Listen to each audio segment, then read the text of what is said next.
Nu is rustig. Schrik niet, het is geen ramp en er is geen ongeluk of aanslag gebeurd. Het gaat hier om een oefening. Ja, maar rustig blijven, dat zeggen jullie altijd.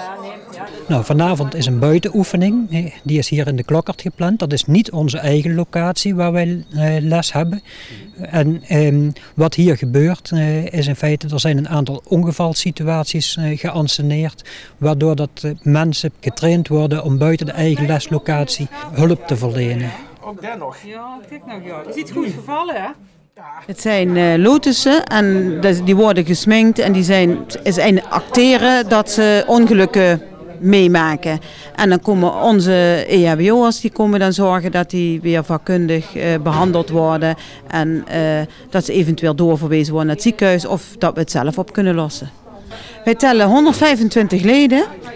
Daar nemen 25 mensen deel aan de oefening. En dat oefenen blijft nodig, zowel voor de ervaren EHBO'ers als eventuele nieuwelingen. Juist om mensen te trainen in situaties buiten het gebruikelijke leslokaal hun hulp te verlenen. Omdat je heel vaak in de praktijk komt en dan schrik je van bloed, je schrikt van situaties en daar moet je mee om kunnen gaan. Je moet bloed leren zien. De meeste hulpverlening die wij als EHBO'ers doen, gebeurt ook in onverwachte situaties. We doen wel deels inzetten op sportvelden, tijdens evenementen en dergelijke.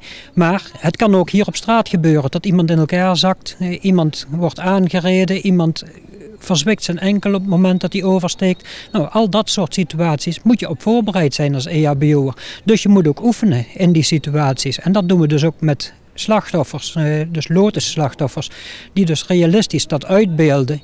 Hoewel EHBO'ers met het Rode Kruis samenwerken, is dat niet hetzelfde. EHBO houdt zich vooral bezig met de directe hulpverlening aan slachtoffers.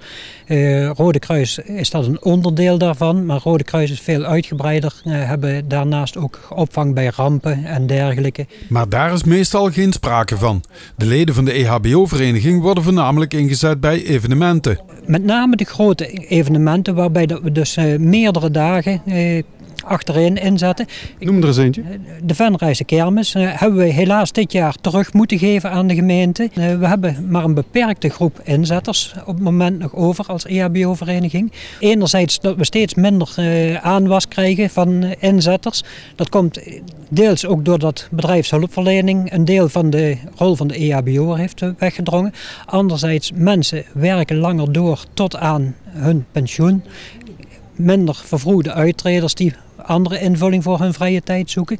Dus dat is een groot probleem aan het worden. En dus is de vereniging op zoek naar stoere meiden en jongens die het vak willen leren en op die manier een steentje willen bijdragen aan de maatschappij. Je bent bij de kant van de trap gevallen in de klokkerpen. Beter een kopje koffie in de hand dan gewond op de grond? Dat in ieder geval, ja. Dus, nee, maar gewond op de grond is ook wel heel leuk hoor, om te doen. Ja, zonder meer.